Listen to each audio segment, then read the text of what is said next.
दलित महिला केन्द्र नेपाल CDWN संस्थाले सिराहा जिल्लाको गोलबजार, धनगढी माई नगरपालिका र अर्नमा गाउँपालिकाको हरेक दलित बस्तीहरूमा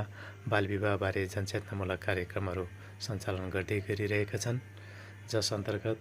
दलित महिला केन्द्र नेपालका अध्यक्ष लक्ष्मी परियारज्यू र गौरा नेपालीज्यूले पनि अनुगमन गरी आफ्नो महत्त्वपूर्ण सुझावहरू दिनुभएको छ र बालविवाहबारे कानुनी रूपमा भएको सबै मुलुकियनको विषयमा पनि उहाँहरूले आफ्नो तर्फबाट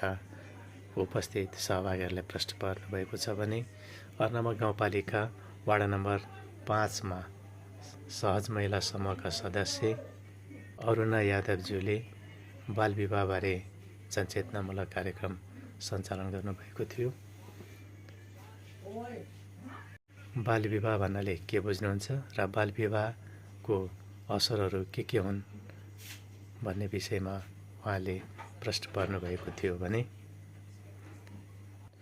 बालविवाहलाई समाजबाट निराकरण गर्नको निम्ति, न्यूनीकरण गर्नको निम्ति सबैजनाको उत्तिकै महत्त्वपूर्ण हात हुन्छ। यसमा दलित महिला केन्द्र नेपाल र सहज महिला समूहलाई यहाँहरू सबैजनाले साथ दिनुहोस् र तपाईँहरूलाई पनि साथ दिएर हाम्रो यो गाउँबाट बालविवाह मुक्त गाउँ बनाऊ भनेर चाहिँ उहाँले भन्नुभएको थियो भने दलित महिला केन्द्र नेपालका LPW आनन्द पाखरिनज्यूले समाजमा अहिले जुन खालको बालविवाहहरू भइरहेको छ त्यो चाहिँ अलिकति भयावह तरिकाले भएको हामी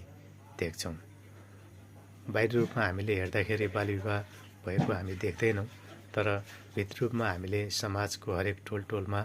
गाउँगाउँमा गएर हामीले बुझ्दाखेरि बालविवाह एकदम व्यापक रूपमा बढेको हामीले यतिखेर पाएका छौँ र त्यसलाई नियन्त्रण गर्नको निम्ति र रोकथाम गर्नको निम्ति संस्थाले खेल्नुपर्ने सबै भूमिकाहरू खेल्ने र यसमा समाजको पनि महत्त्वपूर्ण भूमिका हुन्छ र समाजले पनि हामीलाई सहयोग गर्नुपर्छ र हामी पनि समाजलाई सहयोग गर्छौँ र जसरी पनि हाम्रो समाजबाट बालविवाह भएको जति पनि घटनाहरू छन् ती घटनाहरूलाई नियन्त्रण गर्नको लागि हामी सबैजनाको एकसाथ र एकमुख हुनुपर्छ भन्ने मान्यताको साथ हामी अगाडि बढिरहेका छौँ भने दोस्रोमा सहज महिला समूहका सदस्य नीलम मण्डलज्यूले